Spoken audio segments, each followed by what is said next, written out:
What's going on, y'all? Today we got Kyrie is ruining his career, but the Mavericks don't care, man. Let's get into this one. Kyrie Irving was traded to the Dallas Back Mavericks. to 9 videos a day too, y'all. Is ruining his career and taking down teams with him, but the Mavericks don't care.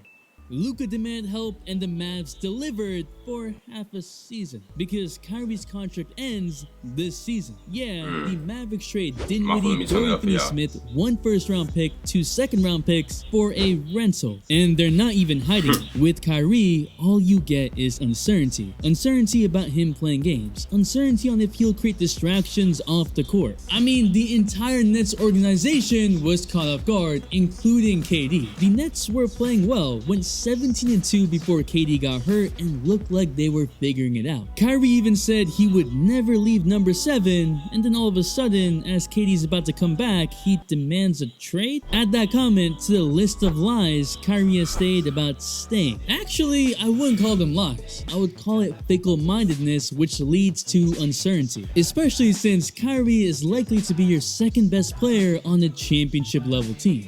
But it's why multiple teams dismiss trading huge assets for Kyrie. It's why when you see reports about teams pursuing Kyrie, you'll see statements like Ty Lue is open to coaching Kyrie, as if that's big news for an all-star, or that the Heat are worried about handling Kyrie day to day. And the Nets organization wanted to make sure Kyrie didn't get his preferred destination and sent him to Dallas. To all Lakers fans, stop believing we'll get every star. Thanks. Cause LeBron down bad. But if you're excited and liking Bron gotta chill, man. Acting like a whole female. Talking about maybe it's me. Yo, boy, ice your body, gang. Come on, my nigga. Like, trying to get to 1 mil in 2023. Then that's petty, man. They'd rather lose with KD than give Kyrie what he wants? They didn't even accept the Suns' offer of Chris Paul, Jay Crowder, and picks? KD out here is still stuck in his contract. Ben Simmons was right. This is scary for KD. Come on, man. Yeah, we'll talk about the Luka and Kyrie encore fit. But even the front office is worried about the fit personality-wise. Alright then. And we've seen Kyrie's history with his teammates and organizations. Kyrie has played with LeBron, Tatum, Brown, Durant, Harden, and now gonna be Luka. Because as a basketball player, we all know Kyrie is special. But part of getting paid in the NBA is to handle all that comes with the attention, the business side. Kyrie is 30 years old. He's supposed to be in the middle of his prime. But even we don't know how long Kyrie wants to play, which is fine. That is up to him. But what Kyrie does next will dictate his whole career and the future of a lot of franchises. What is up, dudes, to that Ballers Players? It's your boy MJ. I was already working on this video when the trade request came out because it didn't matter what team Kyrie was going to end up on. The Lakers, Clippers, Heat, Bulls, Suns, and now Mavericks, because the story is the same. While I think a Luka and Kyrie pairing is going to be so fun to watch, it's hard to get excited when you look just a little deeper. The Mavericks are banking on the fact that they can get Kyrie to stay, because effectively you've traded your only other ball handler, Spencer Dinwiddie, you lost Jalen Brunson to my Knicks, we're happy, and you've also traded draft picks as assets. They're all in play with the limited assets they have is Kyrie Irving, without Kyrie ever once stating that he would re-sign with the Mavs. Make it make sense. The Mavs are hoping for a Paul George type situation, a star who clearly wanted to be on the Lakers but got sent to OKC and liked Russ and the organization enough to sign a 4-year contract. And don't get twisted, Kyrie Irving is a star. He has been one since he was 20 years old. He's averaged 24 points a game on 39% from 3 for the past decade, with possibly the best handle we've ever seen. He's just knifing right through the... He won a championship at the age of 23. LeBron said he wanted to see Kyrie as MVP of the league. He just became part of the 50-40-90 club 2 seasons ago, 27 points a game this season on the Nets, who are 3rd in the East. But Kyrie has had multiple situations that were tailored to his liking that never worked. No one understood why Kyrie was walking away from routine trips to the NBA Finals and getting the opportunity to play alongside the best player in the world on the Cavs. Oh, but that was the problem, because people often forget that Kyrie was actually granted assurance from the Cavs that he would be the man going forward after signing a brand new $90 million contract in 2014. Well, then the team went down and signed LeBron in free agency just a week later. So whatever hopes of becoming the man on the team Kyrie had was immediately thrown out the window. LeBron's block was more credited than Kyrie's shot. Kyrie averaging 27 points a game in the finals was an afterthought. When looking closely into it, the truth is, Kyrie might have been jealous of LeBron all along, or at least felt like he wasn't getting the credit he deserved. And so he forced his way out of Cleveland, saying that he wouldn't play, that he would get a knee surgery during the season, and he got traded. Kyrie went to the Celtics in 2017 and was the man, the main star of the show, but he couldn't handle all that came with it. Kyrie got hurt, and the Celtics without him went to the Eastern Conference Finals in 2018. But when Kyrie and Hayward came back, the organization and players couldn't navigate how to distribute roles, and chaos ensued. He said he would re-sign with the Celtics to start the 2019 season, but he threw his teammates under the bus by calling LeBron to apologize for not knowing what leadership took. He said his young guys don't know what it takes to win the championship. He publicly called out the guys on his team and even his head coach anytime they would lose to a horrible team. Again, the relationship as people doesn't seem to be a problem. Every time Kyrie sees his former Celtics teammates, it's all love. But Marcus Smart said one thing that summarizes the entire issue, that the Celtics never truly understood Kyrie, and Kyrie has had issues expressing what he wants. I mean, even on the Cavs, Kyrie would sometimes not talk to his teammates during playoff runs. It's like, what the hell? And no one on the Cavs seemed to have a problem with that. It's almost as if Kyrie believed he was LeBron. He saw LeBron up close get what he wanted from the organization, LeBron firing passive-aggressive shots at teammates in the public that sort of worked, and that's what happened on the Celtics and Nets. Remember when he publicly stated that the Nets need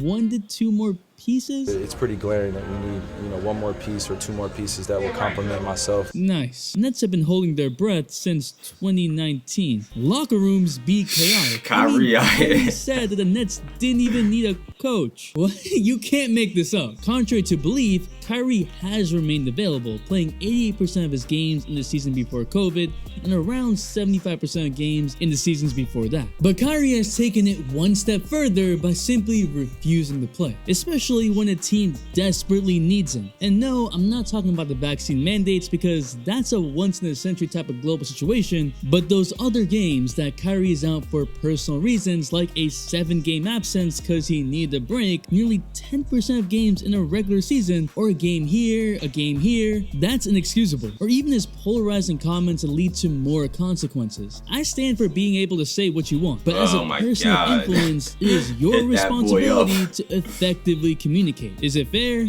No, but it comes with the job. But even with that, this season he's played 76% of his games, averaging 27 points. He's one of the best point guards in the NBA when he played. But those breaks are surprises that ruin the flow and chemistry which is need for a championship. That's why Harden left and got replaced with Ben Simmons, who Kyrie clearly has gotten frustrated with. Shoot it, Ben! Shoot the fucking ball, Ben! The Nets acquired KD, Kyrie, and Harden in the past 3 seasons just for all of them to request trade. Keep in mind, Kyrie is the one that pushed Durant to sign with the Nets in 2019. Homecoming for Kyrie, he chose the team for the first time in his career. The organization and culture seemed right. The team was happy and overachieving through savvy moves, rebuilding after a horrible trade with the Celtics. Whoa, man, I was now supposed they to look like this.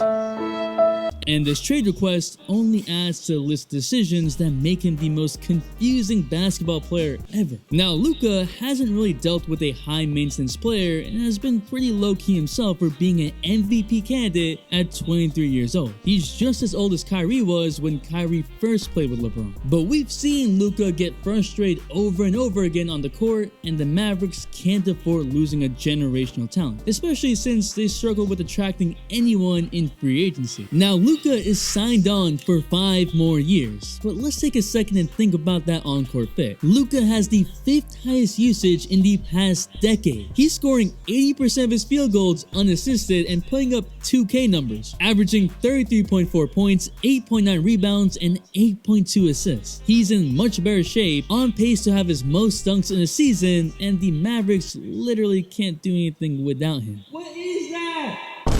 But Luka is also horrible off ball. Or well, he doesn't actually move off ball.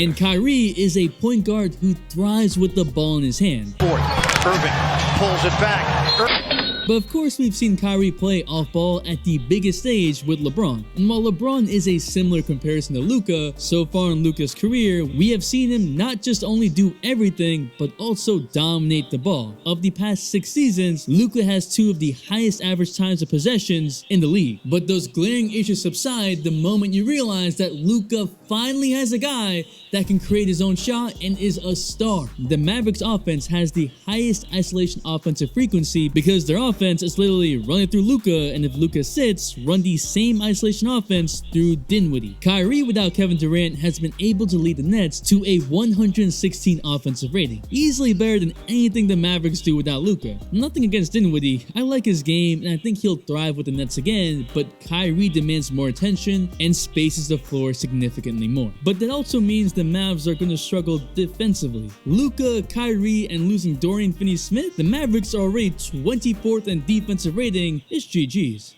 And perhaps Luka will adjust. I mean, this is exactly what he wanted, right? He still isn't exactly the best spot shooter on a very limited sample size, but he does shoot 38% on wide open threes, and it's more of a respect thing. Stars will be more likely to adapt for another star. Of course, the Mavericks aren't building for the regular season, I hope. This is for the playoffs where we've seen Luka be the man but fall short. Sometimes even be gassed in the 4th quarter when the entire defensive focus is on him. Porzingis didn't help.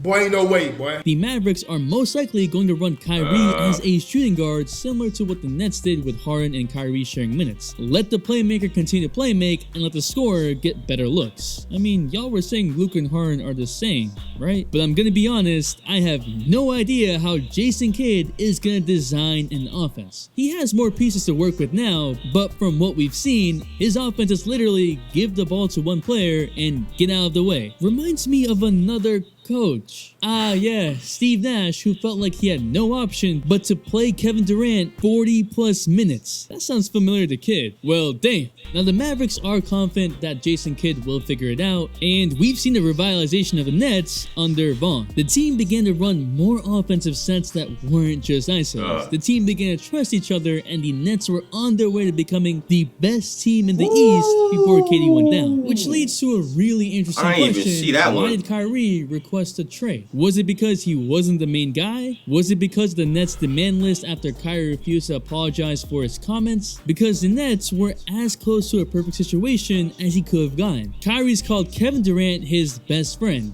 Talking to KD, he goes, I love watching Kyrie do what he do. Yeah, nah, that's just enough respect for the brotherhood, and it's my best friend. He's from New Jersey, so homecoming, got rid of Steve Nash, the coach didn't like, got rid of James Harden, the star that didn't have good chemistry, and if the Nets were all that, what can the Mavericks do to make him stay? I don't know the answer to that, and I don't even know if Kyrie knows. They have 30 games to change his mind. Otherwise, trading Dinwiddie and Dorian Finney-Smith along with a first-round pick is a whole lot to get nothing back, and will set the Mavericks back, especially since they don't have the cap space and want to keep Luka long-term. The Nets were supposed to be a championship team. I don't think Kyrie on the Mavs puts them over the hump. Kyrie's career trajectory has taken hit after hit. Self-sabotage. His word, at least professionally speaking, doesn't hold value, and there's not any self-accountability. But the Mavericks know all this and still took a chance that doesn't really check out. None of this checks out. I'm cool with Kyrie doing whatever he wants. He doesn't have to play basketball if he doesn't want to and has earned millions. He can pursue other ventures, chill, whatever he wants. But if he's going to keep playing in the NBA, there's gotta be more of a commitment. When things get tough, it can't be, I'm out. But I'm not here to judge Kyrie as a person. We've just seen a repeat history of Kyrie